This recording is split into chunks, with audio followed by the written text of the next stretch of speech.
శేషాచలం అడవుల్ని కాపాడడంలో మగవాళ్లే కాదండి, ఇక్కడ మహిళా పోలీసులు కూడా ఉన్నారు. అండ్ మనకు సంబంధించి ఇప్పుడు ఒక మ్యామ్ ఉన్నారు. మ్యామ్ని మాట్లాడదాం. మ్యామ్, మీరు చెప్పండి, మీ పేరు? వెంకట సుబ్బమ్మ. మీరు designation? FBO forest beat officer. Okay, forest beat officer. So మీకు ఎక్కడ పడుతుంది మీ బీట్? ఏది? మా బీటే SR పాలెం బీటు. ఓకే, ఇక్కడ SR పాలెం చెక్ పోస్ట్ దగ్గర నుంచి ఇక్కడ అంతా వస్తుంది. మీతో పాటు ఇంకా టీం ఉంటారు, లేడీస్ కదా? ఉంటారు సో మేడం. ఎంతమంది ఉన్నారు మీ టీంలో? లేడీస్ అంతా 5 మెంబర్స్ ఉన్నాం. ఒక 5 మెంబర్స్ ఉన్నారు. సో మొత్తం ఆ టీం ఎవరైతే ఉంటారో పోలీస్ ఆఫీసర్స్, అదే ఫారెస్ట్ అధికారులు, వాళ్ళతో పాటు మీరు కూడా వస్తాం. సో ఇప్పటి వరకు ఎన్ని ఇయర్స్ నుంచి మీరు ఇందులో work? 15 years ma'am. 15 years. Oh great. And 15 years నుంచి ఫారెస్ట్లోనే మొత్తం అంతా చూస్తున్నారు? Yes ma'am.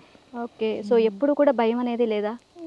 అట్లా ఏం లేదు మేడం. ఓకే, స్మగ్లర్స్ ఎంటర్ అయినప్పుడు కోంబింగ్ నిర్వహిస్తారుగా, వాటిల్లోకి మీరు వెళ్తారా, లేకపోతే జస్ట్ ఓన్లీ ఫారెస్ట్ని మీరు వెళ్తాం మేడం. ఓకే, అక్కడికి కూడా మీరు వెళ్తారు. సో మరి అక్కడ అంతా కాల్చుకోవడాలు, అట్లా వాళ్ళు మళ్ళీ స్మగ్లర్స్ మళ్ళీ తిరిగి మన పైన దాడి చేయడాలు ఇవన్నీ జరుగుతాయి కదా, మీకు ఎప్పుడు భయం అనిపించలేదా? భయం అనిపిస్తే మనం వాళ్ళని పట్టుకోలేం కదా మేడం. నిజంగా మీ గట్స్కి చాలా గ్రేట్ అండి. Thank you so much.